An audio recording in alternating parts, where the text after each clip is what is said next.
Hello students, we've got a new online revision session here. It's focusing on section B of the AQA B Literature A2 EXEMPLAR B3, which is all about the Gothic. So, ooh, look, a gargoyle. There you go, and a castle. You know, what's more Gothic than that? Okay, so you're going to need for this several things. Please do try and take it seriously. I know some of you just watched the video and didn't do what I asked last time, but if you just have just a bit of pen and paper and a few resources handy, it will help. Pens, writing paper, possibly your texts, but of course you should be weaning yourself off those at this stage. I'm talking about just over half an hour to do the lesson, and then obviously I'm going to give you a past paper question to do, and you can do that in time conditions. Okay, so just get your brains in gear. It'll take you about 3 or 4 minutes or so, and I just want you to come up with 3 Gothic elements. So from that list of Gothic elements, the terminology to describe Gothic elements, 3 very quickly from memory. 2 historical facts about the Gothic, so that would be anything about perhaps the dates for the text, the dates for the Gothic's emergence, even if it's just roughly in terms of a century, maybe when the Jacobean period is, when the Elizabethan period is, anything about Gothic, its historical fact about who wrote what text, when, what the first text was, etc. And then 1 unresolved question or critical debate surrounding the Gothic, so something that isn't an easy answer, where critics disagree, where there's been criticism of it, or perhaps you could use a named critic and say, this is what they say, but is that true? So an unresolved critical debate surrounding the Gothic. Okay. So I'm just going to rattle through some Gothic elements. If you've got something that's not on this list, that's fine. You might want to replay this bit again and again and again if you're not familiar with all of these Gothic elements. I'm just going to rattle through what they are and what they refer to. Okay. So, the abject, that's the idea of the disgusting. The uncanny, the unfamiliar. The revenant, something literally or metaphorically dead and buried and then returned. Obsession, and that's the idea of something you fixate on. Madness and irrational desire. The idea that lots of characters within the Gothic are completely irrational, aren't logical, or have mental illness. Sadism, the idea of causing pain to other people or desiring control other people. Masochism, the idea of wanting to be dominated or wanting to be harmed oneself in some sort of way, and of course together make up the sadomasochistic paradigm, which is a type of relationship you often get in the Gothic. Promethean ambition, or the Promethean drive, the idea of overreaching ambition. Promethean ambition, though, is for the betterment of humanity, but often leads to negative outcomes. The Byronic hero, mad, bad, dangerous to know. The Satanic hero, quite charismatic but nefarious, evil, motivated by selfishness. Evil, the idea that some people are simply maleficent, some people are sort of characters simply motivated by a desire to do harm. In the British context, British Gothic, we often get anti-Catholicism or nationalism in some sort of way. So Dracula, famously sort of the anti-Catholic and anti-Orthodox Christianity as well. Terror and horror debate, terror, suspense, horror, discussed. The sublime, Burke and Radcliffe's idea of awe. The Gothic counterfeit, the idea of Gothic texts originally pretended that they were more real than they actually were. Walpole suggested that, what does he suggest? That he found the text in the manuscript for his text in a drawer in a castle or something. So fakery, those ideas. Barbarism, end of civilization, and archaism, the idea of setting Gothic texts or writing in a style that is deliberately archaic, either literally archaic, it's set in the past, or it's metaphorically or geographically archaic, it's set in a place that's seen to be backward. Historical facts then, a bit more difficult. I can't do all of history right now, but some of the things you might have come up with. Obviously the first Gothic novel in English, which is probably The Castle of Otranto, that's 1764, so sort of mid to late 18th century, is the emergence of the true Gothic English novel. So we talk about pre-Gothic or proto-Gothic text before that. Sorry about that, that's not me ringing a bell or anything, or a little fairy emerging in the classroom. It's just I haven't turned my emails off, so it might go ping every now and again. Apologies. Oh look, there it is. It's brilliant actually. I mean, I've urged you to read it before. It's mad. So bits of a giant suit of armour just falling into this castle and squishing the young groom, and therefore the father of this young groom taking it upon himself to try and chase and marry his future daughter-in-law. So all those sort of another Gothic element, incest and rape and things, not particularly particularly pleasant, but this sort of almost silly, almost obscene focus on sort of the darker side of human nature seems to be a Gothic element, doesn't it? Right. Prevalence of female writers, that's a historical fact as well, particularly early Gothic, sort of mid to late 18th and early 19th century. True Gothic writers, awful lot of female writers, awful lot of female receivers of that as well. And of course, this is one of the criticisms of the genre too. At the time, it's somehow a feminine genre, or rather, it's a genre that's read by women but not suitable for them. Seems to be one of the critical debates at the time. The terror horror debate, of course. Well, it doesn't come from nowhere. Its first theories by Anne Radcliffe in 1824, isn't it? So, it's sort of drawn by Charles Darwin, I think. It's just emerged in the corner there. So, the difference between terror and horror, the idea of sort of suspense versus disgust there in those two images. I think Darwin's saying that terror's on the left and horror's on the right, so disgust is on the right. And of course, it's Anne Radcliffe who really exposes this, trying to give the Gothic a legitimacy that perhaps it doesn't have with the very silly Castle of Otranto. She's arguing that her texts, like Mysteries of Udolpho, etc., focus on terror and are therefore sophisticated. Any dates for texts we study? Brilliant if you know them. They're not simple, those dates. First publication of Macbeth is 1611, but it's probably written any time between 1509, possibly Shakespeare starts it at the sort of the end of Elizabeth's reign. And probably written in 1604-5. There certainly seems to be references to the Gunpowder Plot, which are probably put in there later, or it's thematic influence. So probably about 1604 we're talking about for Macbeth. 1818, written in 1817, of course, first draft, and then 1818, first publication of Frankenstein. But again, authorship is an issue. It's not as simple as that. There's two different versions. And then 1979 for the weirdly 1980s sort of Angela Carter, The Bloody Chamber. So 1979, but it seems to sort of capture the 1980s in politics in a way. So quite interesting, and it's sort of post-punk Gothic that you get in 1979. And then other dates, maybe you might know the Jacobean period, 1603 with the ascension of James I, of course. Just generally seems to be a bit dark, isn't it? And so that period, we see the sort of the proto-Gothic plays coming out, the sort of darker tragedies, Senecan tragedies, which focus on violence and blood and revenge, for example, in the Jacobean period. Any dates for the Enlightenment? Well, you don't need to know more than the 18th century, really, for the Enlightenment, late 17th, early 18th century. What's often known as sort of the long 18th century. Basically, you wouldn't need to know any more than that. You just need to know roughly when that is. Romanticism, Revolution would help if you knew when the French Revolution was, of course, 1979, yeah. They had one then as well. 1789, Romanticism and Revolution, the French Revolution. And of course, the Romantic movement, which is tied to that, but then ends up reacting against it. The very late 18th century and early 19th century. And there is the French Revolution. So, lots of historical facts. Anything else would be very interesting. Okay? Okay, and then finally, the third point of that is a bit more evaluative. So this is about critical debates surrounding the genre. A bit more difficult to do, but you're just trying to identify that there is a point of contention about the genre. There are several unanswered questions. Maybe you were thinking about the terror horror debate. It's boring, it's not really a critical debate because Gothic texts do have both. They really do. The question is, how much of one do they have, or is horror ever sophisticated? Those questions might be interesting surrounding the genre. More sort of interesting really is this question that's often been asked about, is it art, essentially? Is it what we might call a sort of literary genre? I suppose what we're asking is, is it sophisticated, or is it just sort of meaningless violence, really? Is it a titillating spectacle? So we've used this word titillating before. Is it sort of just about providing the audience with sort of momentary feelings or delight, or something to watch, something distracting, or is it more sophisticated than that?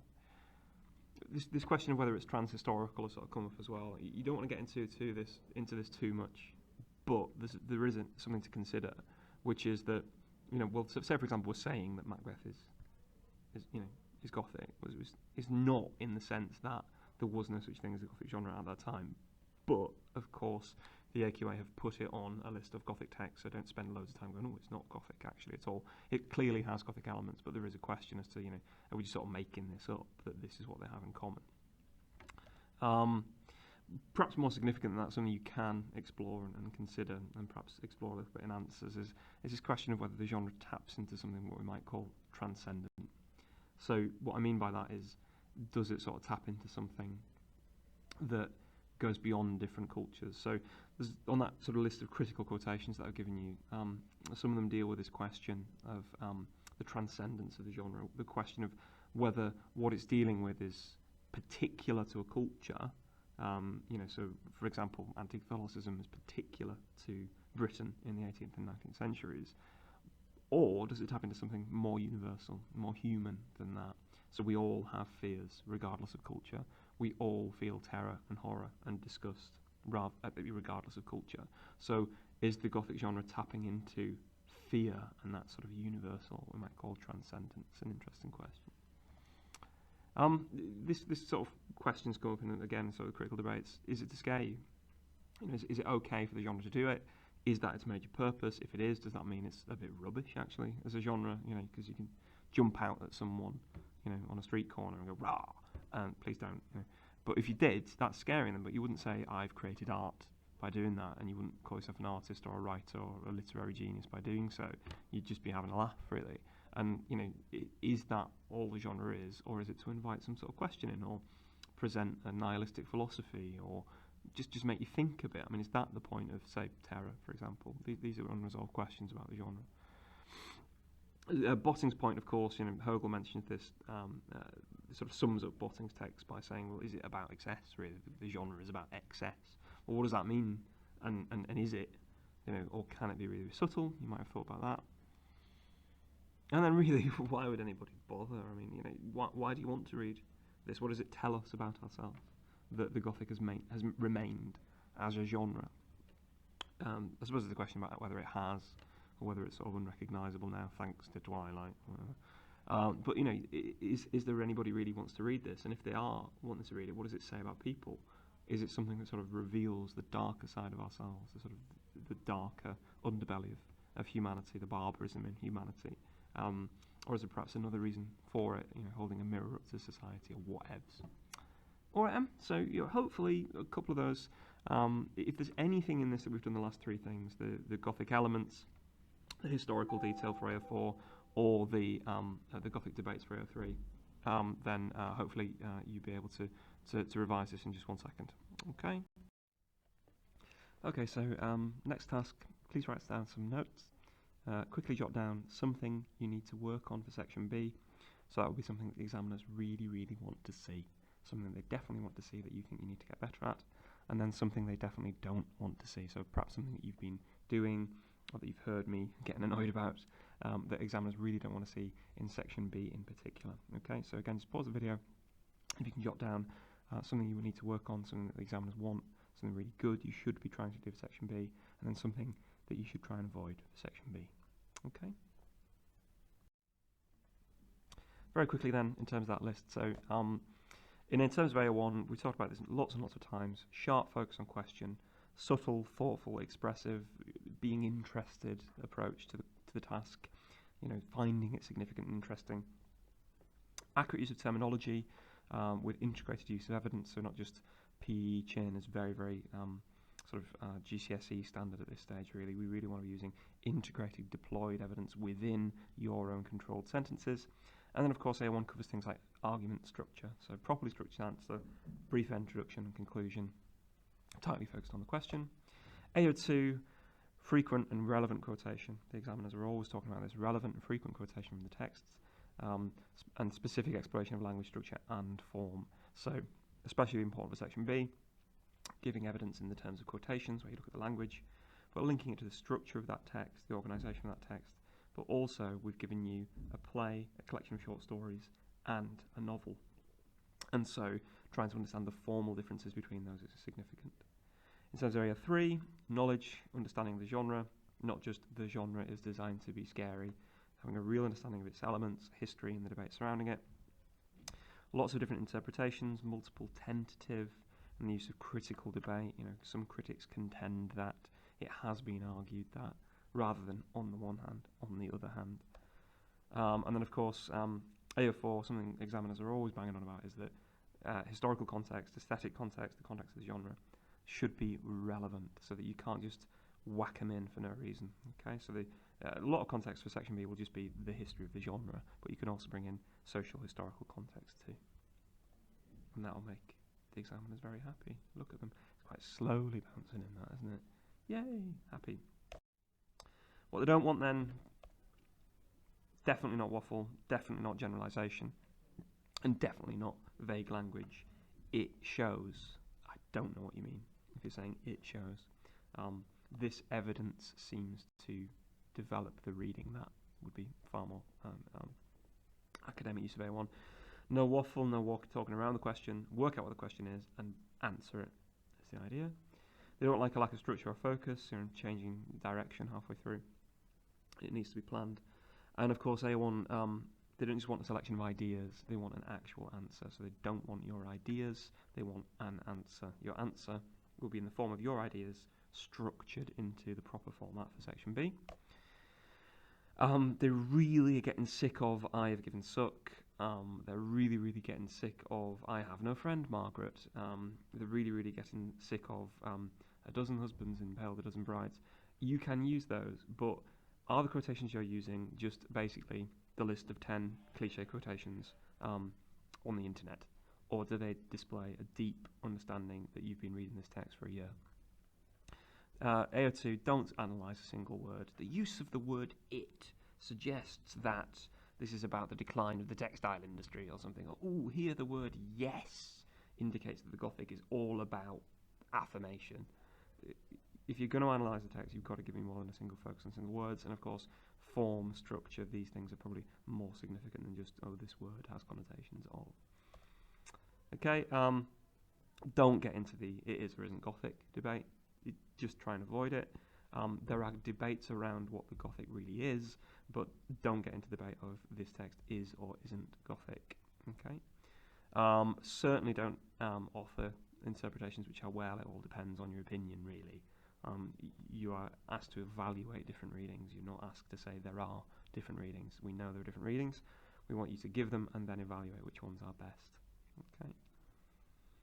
Don't put on bolted on context. Did you like that little flippy bit, actually? It's quite good, isn't it? Don't put on bolted on context. Okay, so don't just whack in, oh, and by the way, the 17th century was really dark. And people didn't like James because he was Scottish. Don't just whack it on for no reason, only if it's relevant to what you're saying and relevant to the question. And don't put a big introduction about Shakespeare or Walpole or history. Unless it's relevant to the question, we don't want to hear about it, essentially. Okay. And there is, this is someone who definitely works for the AQA. Definitely, that is what they're after. You suggested place when it should be setting. 0 marks. They are quite harsh people, aren't they? And they might be listening to this. I hope they're listening to this, actually. Get them to stop being evil. Okay. So, let's have a quick look at section B question. If you write this question down, we're going to analyse the actual question itself and write an introduction over the next few minutes. So here's your question. It's from a past paper. Gothic writing is exciting because it allows us to think the unthinkable. How far do you agree with this view? Okay, so it's an hour in normal circumstances. Gothic writing is exciting because it allows us to think the unthinkable. How far do you agree with this view? Please jot that down at the top of a page, leaving a bit of space around it for analysing what the question is about. Have you written it down? Gothic writing is exciting because I'm actually literally writing this down as I'm doing this, because it allows us to think the unthinkable. Okay. So that's June 2014. There's a link on there to the past papers, or you can just Google AQA B Literature past papers, and it'll come up. You can get the past papers there. Right. So the first thing to say is don't panic.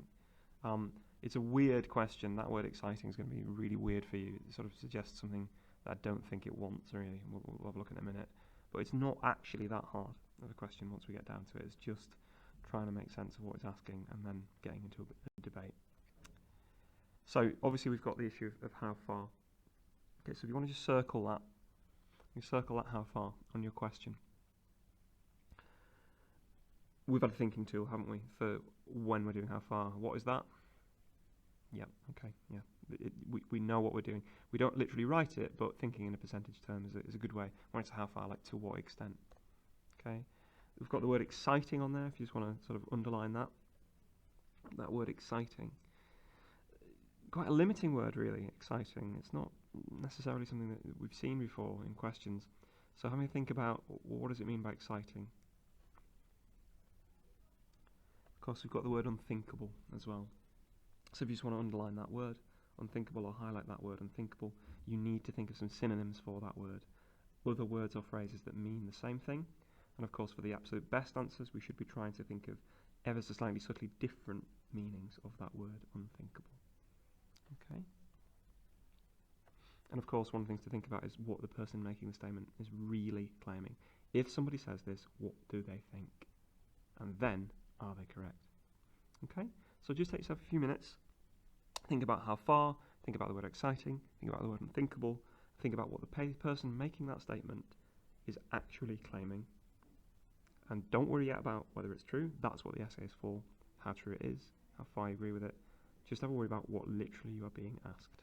Okay, so take a few minutes, think about what you're being asked, try and come up with some synonyms and some clarification of that question. And then, once you've done that, you can start thinking about how right they are to claim this and why. Okay. Also for introductions, you want to think about what opportunities can we see to show our intelligence and knowledge. So if you get a statement like this, are there any little lights going on in your head? Oh, I might be able to mention something I know about here that's clever. Okay. Excuse the students in the corridor making all sorts of noises. I don't want to interrupt it and go out and shout at them. So don't you be distracted by them. Yeah, just try and annotate that question. What is it asking? What does exciting mean? What does unthinkable mean? The person making the statement, what are they really claiming? Are they right to claim it and why? And can you see any opportunities to show your intelligence and knowledge? Okay. Pause the video, take a few minutes. Okay, next task is to identify some errors. So you've thought about what that question is about, and I've given you here a bad introduction. Okay, so let's have a look at this bad introduction and see what we think is wrong with it. So some people say that Gothic writing is very exciting because of the amount of sex and violence in it, but others say that it allows readers to think things that would not normally be allowed to think by society. This is true, because unthinkable things are present in all Gothic texts. The Gothic was started in the 18th century with the Castle of Otranto, and since then, right up until today, it has been a very exciting genre, but also a very disturbing one. Okay, read through that again. Just see if you can identify, just look at the screen and come up with a few things you think this is not good enough. This is not good enough as an introduction, some specific areas for development. Okay? You can probably see them, can't you? So, let's have a look. Well, look at the chattiness of the language. Look how chatty that is. Goodness, students are loud, aren't they? Look how chatty that is. Some people say that. It's a colloquial, almost phatic way of communicating. It's not sharp academic language, and you want to show to the examiner that you are sharp and academic. Gothic writing is very exciting because, well, that's what the question is claiming, isn't it? But there's no clarification there to show that you know what those words mean. Whereas that's what we need to show you understand, that you understand what the word mean or what it's getting at. It's that sort of, some people say this, some people say that approach, rather than nailing an actual debate. It's just going, well, some people said this, but other people say something different. I don't want it to be just one side or the other. The examiners don't want that. We want to see you nailing a debate and getting to the nitty-gritty of what is significant in this question. If you look at this little phrase here, others say that it allows readers to think things that would normally not be allowed to think by society. Just look at the missed opportunities there. There's so much stuff that you could have mentioned. What does unthinkable mean? It means stuff you're not allowed to think. Well, what? What are we talking about? Are there any words that would make an examiner go, ooh, they've thought about this? Maybe beginning with D, and then an A and a B, but not giving anything away more than that. Look at the next bit. This is true because. This is an introduction. You can't just say this is true because. You're stating it as if it's a conclusion, but it's an introduction.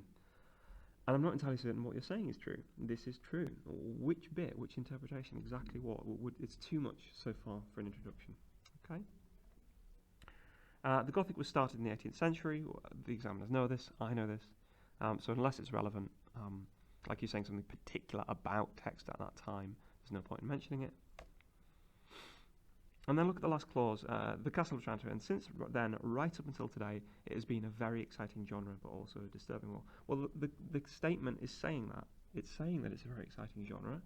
What I want you to do in introduction is say, I grasp something deeper about this question. I can clarify what the nitty-gritty of this question is. So that's what it says, but actually, what are you being asked?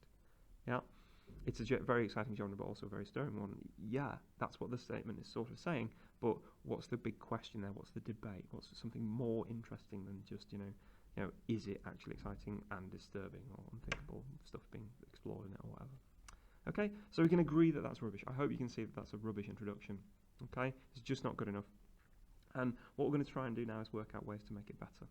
Okay, so what I'm going to ask you to do is you try. So you're going to take 5 minutes to create an introduction which nails the question, takes up opportunities to link to Gothic elements and debates, offers relevant contexts, clarifies the debate, and perhaps signals a general sense of direction of the argument. So the more eagle-eyed among you will notice that the starter is trying to get you to think about these things. Okay, so which Gothic elements and debates are relevant? Are there any historical events or issues that we've discussed or explored that might be relevant to this question? And can you clarify the words? Can you clarify the debate? Can you say, I grasp what this question really is getting at? And if you want, you don't have to do this, but you can signal some sort of general sense of direction. You can't claim things as if they are conclusions, but you can signal what your conclusion might be, or is going to be, or where you're generally headed. Okay, so write an introduction. That's what you're going to do. So pause the video, write a proper introduction to that question. Here it is. Here's the question. Okay, Gothic writing is exciting because it allows us to think the unthinkable. If you just pause the video on this screen and then take 5-10 minutes to write your introduction. Right, so hopefully you've written one now. Now I'd like to show you one that perhaps would be a better introduction. So, Gothic writing is exciting because it allows us to think the unthinkable. How far do you agree with this view? Obviously in section B we don't want a massive introduction. Possibly the one for section A will be a little bit longer, but we still want to nail that question. So have a look at this one, see what you think. This question primarily concerns the Gothic genre's tendency to represent and explore subversive and taboo topics in thrilling ways. From Shakespeare's proto-Gothic exploration of regicide, to Shelley's subversion of religious views of the sanctity of life, to Carter's disturbing depiction of sadist sexual desire, the genre has tended to encourage readers to consider socially unacceptable or distasteful elements.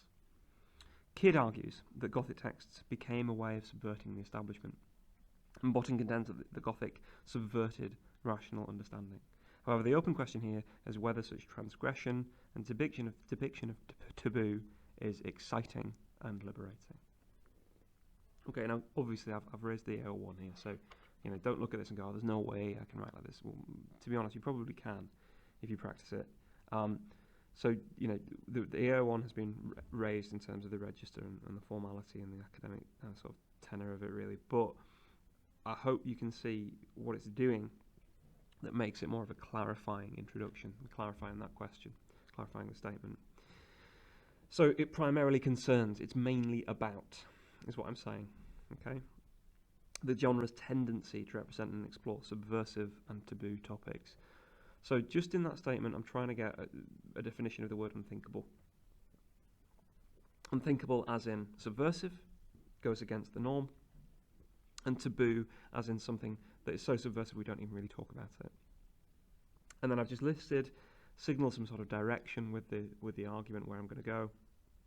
So in the Macbeth, I'm going to look at how regicide is unthinkable, but the play forces us to address that a couple of times.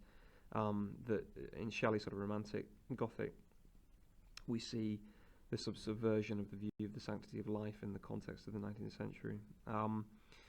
And then obviously the sort of the more taboo in the sort of sexual and psychoanalytic sense of sadist sexual desire being depicted as, you know, rape and incest and all sorts of things. Very, very undesirable things, I suppose, within that particular post-punk Gothic. So I'm trying to signal that I'm going to look at unthinkable in different ways. And then I've said, you know, it tended to encourage readers to consider socially unacceptable or distasteful elements. I'm trying to tease apart different notions of that word unthinkable. I'm aware it could be taboo. I'm aware it could mean just socially unacceptable, or I'm aware it could mean properly distasteful, something that we would sort of shun or see as abject in some way. Could use that word, actually. I've tried to get in some AO3 from the start to signal that I'm aware of critical debates, but only ones that I've tried to make that are relevant. So kids claim here that Gothic texts subvert the establishment. Well, I've already mentioned subversion, haven't I?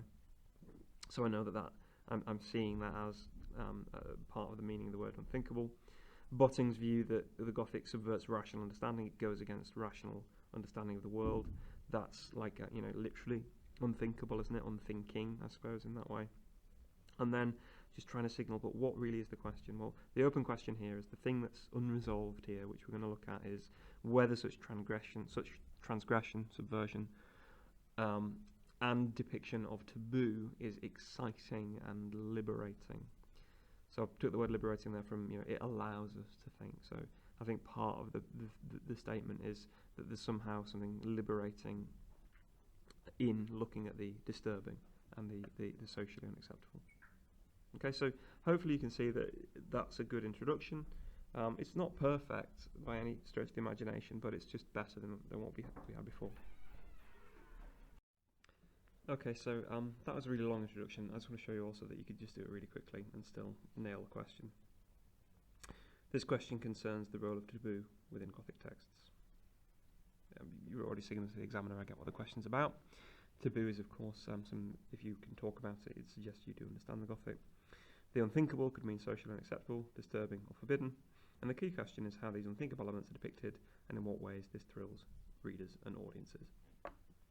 It's just that, what actually is the question, and then getting on with it. Okay, so don't think they have to do this huge thing, just a few sentences can do it. It's not as exciting to read this, but it's not bad. Okay, you could still go on and get full marks even with an introduction like that.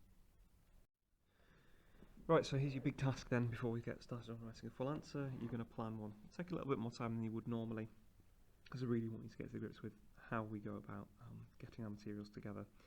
So you're going to plan, and what I want you to do is, for each of the texts, I want you to use these different versions of what the word unthinkable might mean. So I've sort of pared it down into 3 different notions of the word unthinkable. So that's the sort of abnormal, the socially abnormal, or socially unacceptable.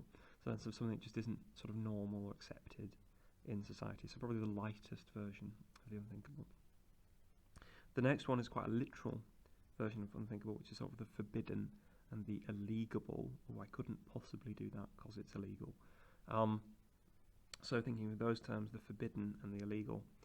And then most interestingly, of course, is the final one, the idea that's really getting to the strongest sense of unthinkable, which is the properly taboo, the sense of the unmentionable, or what we might call sort of the abject in that way.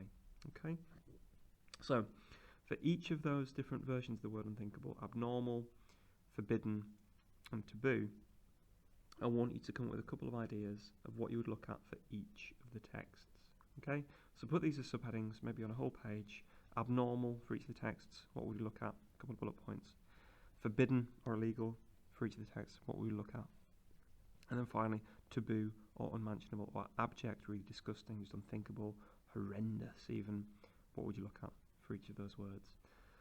And once you've done that, just in the side of those notes, think about in what ways they are exciting. So how are they exciting in different ways? So is it exciting in the sense of spectacular or titillating? Is it exciting in the sense of thrilling? Is it exciting in a different sense of being disturbed or disgusted, or whatever you think? Okay, so this one, keep this screen on for about 10 minutes, pause the video, and get down your notes for those different understandings of the word unthinkable to try and organise your materials. Okay. Right then, so unthinkable in the sense of sort of social and acceptable or abnormal or something that really is frowned upon. Sort of the lightest version of unthinkable, probably a bit too light in many ways. In Macbeth, we could think about madness.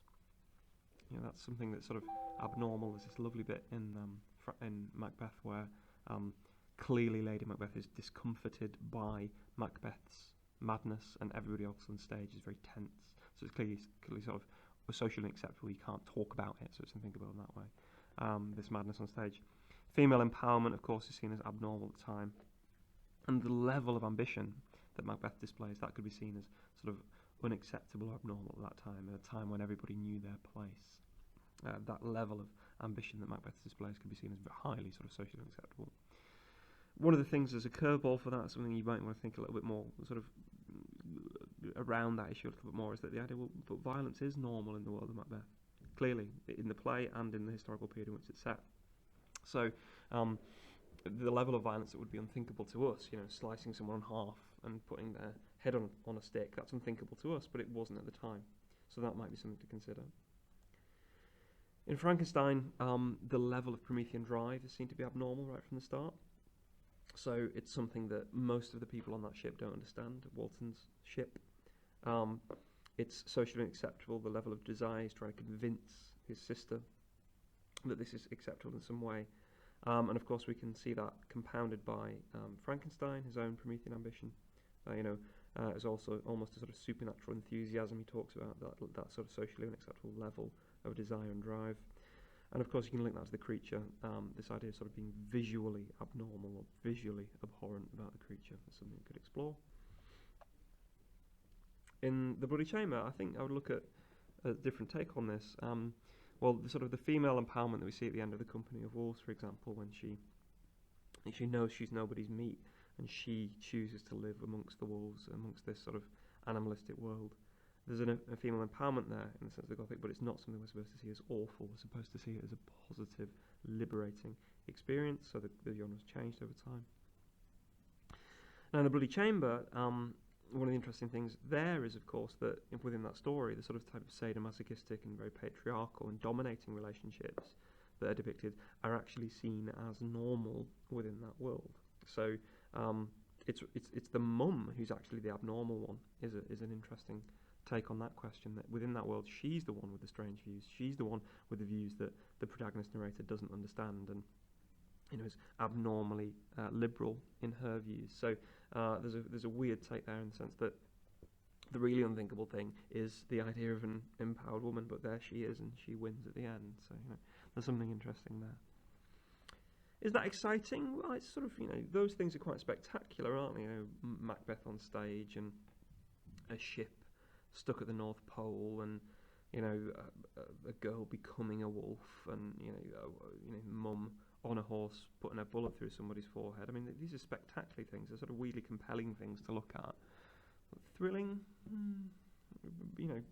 nice to explore, I suppose, but it's a different type of exciting, isn't it? It's not, something that's going to keep us coming back and back and back and seeing loads of significance in it. It's more sort of something that's compelling or momentary in its imagery, I suppose. Okay, the next one was forbidden or illegal. So we're closer now to a stronger sense of unthinkable, aren't we? Sort of something that's prohibited, I suppose, is what we're talking about. So in Macbeth, in context, obviously it's the supernatural, the demonic and the occult, which is not just abnormal, but simply prohibited. It's illegal. It would be something, a death sentence to dabble in these forces at the time, and exactly the same with treason. So treason is clearly thinkable because people are thinking about it right from the start of the play, and at the end of the play it's treason even to kill Macbeth, one could argue. So the play explores this, and that's quite thrilling for an audience, I suppose, to see things that are entirely illegal being displayed on stage. And of course in context, it's one of the reasons why the theatre was subject to such criticism at the times, because it was seen to be displaying things that would otherwise be forbidden, such as witches and regicide and things. Okay. in terms of forbidden, illegal, obviously prohibited, be careful with this, because it's not simply that Frankenstein is a grave robber. There's a contextual understanding that grave robbing was an issue at the time, and this is clearly something that's linked in some way to what Frankenstein is doing. But if you just look at the extract itself that we study in class, he's not literally a grave robber. He spends time in charnel houses, and this evokes the sense of going into a forbidden place or an illegal place. And of course, grave robbing was an issue at the time, so it's in that context. But don't simply say that Frankenstein is a grave robber, because it's not as simple as that. And then, of course, life itself, the sanctity of life. This, in the sense that today, stem cell research in some countries is illegal for ideas of the sanctity of life. So, creating a clone is unthinkable, in the sense that even though we're thinking about doing it, it's just so forbidden that we can't do it in lots of countries, and there'd be more reasons why we wouldn't as well. And then in the Bloody Chamber, the forbidden, the illegal, the prohibited, well, there's perfect ways to explore that in terms of the chamber itself, because it's literally forbidden, it's literally prohibited by the marquis to the protagonist narrator. So that would be definitely something to address. And perhaps the forest in either the Company of Wolves or the Werewolf, this site of forbidden activity, this sort of unknown, barbaric space at the edge of civilization, somewhere where you're not allowed to go in, or if you do, you've got to be really careful, things like that. Okay. Well, this is more exciting, isn't it? Clearly, I'm getting more excited by thinking about it. So it's more exciting. So it's also more thoughtful and philosophical as well. So showing us witches on stage in a world where you can be executed for dabbling in witchcraft. That's exciting and thrilling, but it also invites us to question why, doesn't it? It also invites us to muse on the supernatural. Treason, regicide, these things are forbidden and illegal, and you can be killed and tortured for them at the time. However, here's a play which is exploring them, and it's inviting us to question them. The sanctity of life, Frankenstein really opens up big questions about that, and the Bloody Chamber itself, really thoughtful. What are the boundaries of acceptable behaviour, and how much are we complicit in our own oppression? It's really, really very thoughtful in Carter's hands. So in the sense of unthinkable, in the sense of sort of illegal and prohibited, then there's a really sort of philosophical thrill in the Gothic and what it provides. Alright, and now our strongest version of the word unthinkable, this idea of taboo or unmentionable, the idea of something that's so awful that you can't even think it. It's sort of thought crime in a way. So very simply, I'm hoping you can see stuff that's really, really disturbing. The idea of killing a king linked to the divine right of kings is almost unthinkable. An assault on God in Macbeth. In Frankenstein, similarly, this so taboo, this idea of the criticism of God. If, by analogy, Frankenstein is God, the creature is Adam. He indeed refers to himself as that at some points. Then the text functions as a sort of criticism of God, that God has somehow let down his creations by creating them sick and then sort of commanding them to be well, really, and then abandoning them where they don't live up to his expectations. But what did you expect? And then, of course, the really deep, incestuous and violent desires that are explored in the Bloody Chamber. That there's something's in. I've had students who can't read The Snow Child. Now, clearly for them it's not exciting. Clearly for them it's deeply disturbing and unpalatable.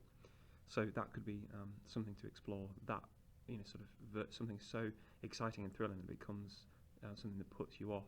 Not everybody likes going on roller coasters, do they? So there's this idea that something can be incredibly thrilling, but can also be really sort of terrifying, disgusting in some sort of way as well. So yeah, I mean there's something to think about. Well then that's what's exciting about it. The depiction of taboo stuff you're not normally allowed to think. You see it in the Gothic, but is that more sort of disgusting or beyond the pale for audiences, rather than somehow exciting or thrilling or titillating or whatever? Okay, so let's move on to the next bit then. So we'll move on to the curveball of killer idea. Anything that is really, really thoughtful. You don't want to be doing this a lot, but it's something to consider. Where am I going to show that I'm a really thoughtful, clever student with something else to give. Especially if you want an A or a B, you should perhaps do something clever with the question at some point. Okay? Well, I'd go, well, think about that unthinkable stuff. Isn't it the thinkable stuff that's actually really, really fun in the Gothic and really exciting? In fact, normal and mundane things become exciting and disturbing in the Gothic, don't they? Shakespeare concentrates on the domestic breakdown of Macbeth and Lady Macbeth. That's the normal, the mundane, the everyday. That's something we're really, really interested in. Actually, the regicide itself is something we don't get to see, so maybe it's the other way around. It's the normal that's the most exciting, or it's made exciting in Gothic text.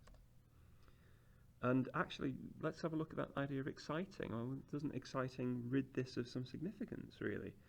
Okay, you know, Hecate descending from the rafters or whatever in the theatre, that's very exciting. It's a titillating spectacle. Look, witches dancing around on stage. How great. But there's not exactly significant, is it? In fact, it robs the text of its significance because it suggests that, oh, it was the witches all along. So, you know, actually, doesn't exciting suggest not philosophical, not thoughtful, or in some way ridding the genre of literary significance? You know, I don't know if I'd do this or not, but if you're feeling really brave, you say, hang on a sec, that statement is a tautology. It is literally, logically impossible to think the unthinkable. What does unthinkable mean? It means it can't be thought, so what are you on about? So you wouldn't go, therefore I'm not going to answer this question because the person who wrote it doesn't know what they're talking about. However, we could say, well, why don't we change the word unthinkable and make it something more accurate as a statement? Especially in conclusion, we could do that. On to the conclusion then. So you've thought about your killer ideas, you've perhaps woven those in at some point, but woven? Weaved? Past tense of to weave. I'm not sure what that is actually. Should know as an English teacher. Anyway, conclusion. It's clearly not about whether that statement is or isn't true. It's about, you know, more than whether it is or isn't true. It's about how far you agree, so there's something to consider there. Clearly, it is true that there's, you know, taboo stuff in Gothic, and it's quite exciting. The real issue is to what extent it's true. So it's true in the sense that X, it would be more true in the sense that Y, and if we took it to mean Z, this is how true it would be. So, you know, that thinking tool of to what extent, you know, think about a percentage term. You know, if it was this, what percent? If it was that, what percent? You wouldn't write that, but it's a way of trying to work out how true it is, to what extent you agree with that statement. Have a think about, you know, things finally. I mean, in a conclusion, you might want to pause, have a reflection, or while you're planning this, just give yourself, you know, a minute to think of something more thoughtful that's going to distinguish you from other candidates. Where are we confronted with the most unthinkable thing in any text? So think about those texts we've studied. What's the most unthinkable thing you see across all of those texts? What is it? Now, is there anything in the text that you just want to ignore, deny, or just can't bring yourself to consider? Is there anything in those texts where you felt yourself being, you know, sort of taken away from you? You don't want to think about them. Okay, so which bit is that? And then would you say that was exciting, or would you put another word on it? Okay. And then is that bit that you're thinking of, is that really very Gothic? Does it meet your criteria for what Gothic is? And is it actually quite exciting? I mean, the bit in The Snow Child that I'm not going to put on a video on YouTube, that bit in The Snow Child is horrible. It really is. And you could say that Carter's being ironic. You could say that she's condensing down a Gothic text to its most disturbing elements. But I know that there are students who can't read it.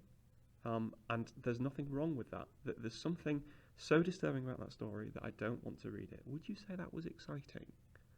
And is that really what the Gothic is all about? Just sickening you? Is it a house of horrors? I'm not entirely certain that that's correct. Okay, so being thoughtful is something you want to do. It's something you want to explore. And if it's not that unthinkable thing is the most Gothic and the most exciting, what are you saying it is then? Is there something that's more exciting? Or is it not excitement, but disgust that is a big part of what Gothic is trying to achieve? So this is it. For your conclusion, You don't have to do much for section B, but you do have to look back at the words of that question, look about what you've said for each of the texts, and then stick your neck out with your answer. So if it's how far do you agree, you must tell me. How far? To what extent?